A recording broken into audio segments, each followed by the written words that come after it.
Bonjour, du coup, je m'appelle Inatea et je viens aussi du lycée d'altitude à Briançon. Et j'avais une question pour Lilia Hassen. Si vous vous êtes inspirée du film La Purge pour la Revenge Week ou pas? Eh ben, figurez-vous que je l'avais même pas vu avant. Mais il y a des points communs. Non, mais comme quoi, bah, c'est ce qu'on se disait.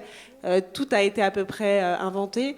Après, la purge, c'est vraiment le sujet de la purge. Moi, c'est ce point de départ qui était cette idée de la vengeance collective, mais qui est née plutôt de choses que j'ai vues sur les réseaux sociaux, à savoir que quand il y a entre guillemets un pourri dans la nature, que ce soit un pédophile, un harceleur, enfin peu importe, et ben il y a toujours cette idée de la vengeance immédiate et du fait qu'on comprenne plus le fonctionnement de la justice. Et pour moi, cette idée qu'on entrait dans un système de vengeance et que si demain il y avait quelqu'un qui avait, je sais pas, qui avait fait du mal à un enfant et que collectivement il y avait une sorte de lynchage public, en fait, j'ai eu le sentiment que s'il y avait un soutien sur les réseaux sociaux, ce qui sera le cas, c'est-à-dire que demain, encore une fois, je prends l'exemple d'un pédophile parce que c'est le truc où on se pose vraiment la question, si demain un pédophile se fait tuer par 12 hommes ou 12 femmes dans une petite ville, en fait, ce sera très difficile pour la justice. S'il y a 2 millions de personnes qui décident de signer une pétition, ce sera très difficile pour la justice de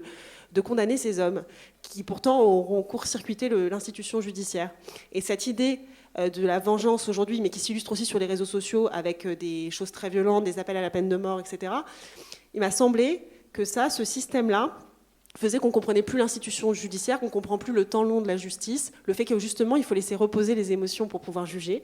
Ça, c'est un truc qui échappe complètement à notre époque contemporaine, et c'est pour ça que voilà, je me suis dit là il y a quelque chose, il y a un nœud entre les réseaux sociaux et le fait que tout le monde puisse réagir collectivement, rapidement à une situation de crise.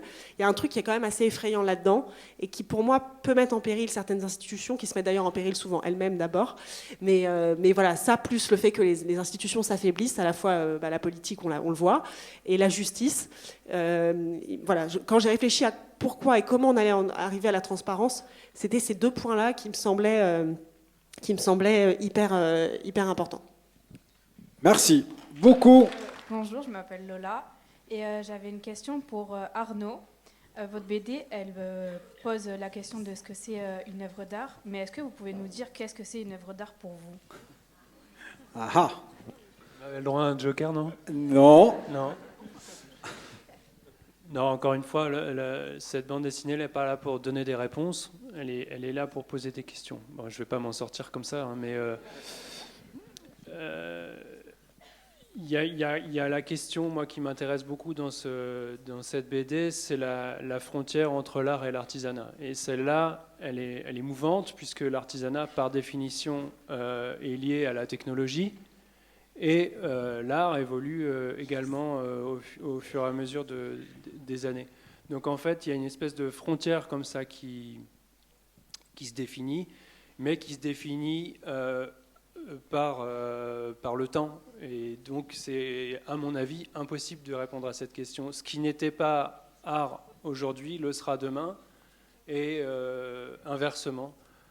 Donc l'intérêt de tout ça, c'est d'essayer de jouer avec cette frontière et de repousser cette frontière. Les artistes ont pour seul intérêt de repousser encore les frontières de l'art. Tout a été fait, tout a été dit, sauf ce qui sera dit demain.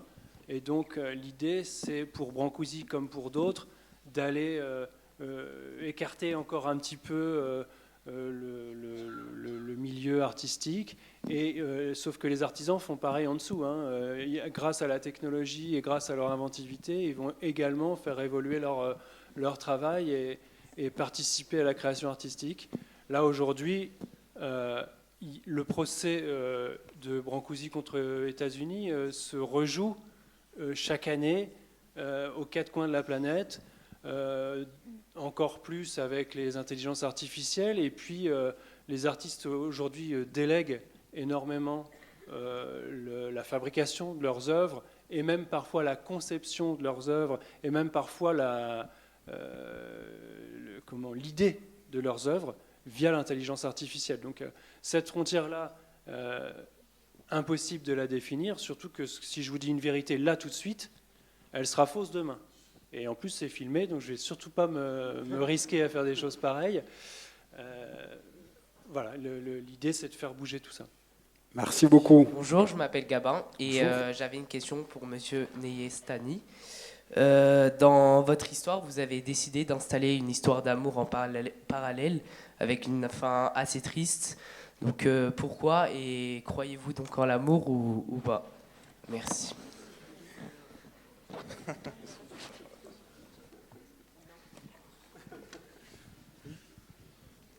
People fall in love, it doesn't relate to my belief. I don't know. Kind of, yes. It's part of human life. But it's complicated, you know. It's complicated. Oui, que dire, l'amour, effectivement, il y a tout le temps des gens qui tombent amoureux et ça n'a pas grand-chose à voir avec moi. Je pense que l'amour fait partie de la vie humaine, mais c'est quelque chose de compliqué.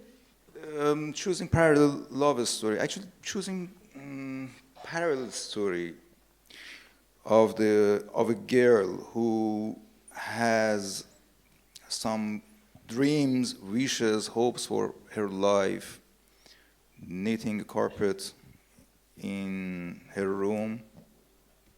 I love that concept more than the love itself, actually. I really wanted to have a female character in my book to show the situation of women as well, and not as a cool bear, as a, smuggler. They call cool bear the people who carry the loads.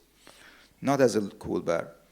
And I wanted to show, even if you're a girl indoor, in your house, you're not safe. Your life could be in danger of patriarchy, danger of traditions, danger of a closed society. So that was more interesting for me than the concept of love itself. Et pour cette histoire parallèle, donc effectivement, j'ai créé ce personnage de cette jeune fille dont on découvre les rêves, les espoirs, les souhaits, et qui est une jeune fille qui reste toute la journée enfermée dans sa chambre à tisser des tapis. Et donc, c'était surtout ça qui m'intéressait. J'aimais cette idée-là plus que l'idée de parler d'amour en soi. Et c'était important pour moi de mettre en scène un personnage féminin, de montrer la situation des femmes en Iran, et d'avoir un personnage féminin qui ne fasse pas partie des trafiquants, mais qui soit... je voulais montrer en fait que même cette jeune fille qui reste enfermée dans sa maison, elle n'est pas en sécurité pour autant, parce qu'il y a tout un tas de dangers qui pèsent sur elle, le danger du patriarcat, le danger des traditions, la menace que représente cette société très, très fermée. Et donc c'était ça qui m'intéressait vraiment plus que le fait de raconter une histoire d'amour. Merci.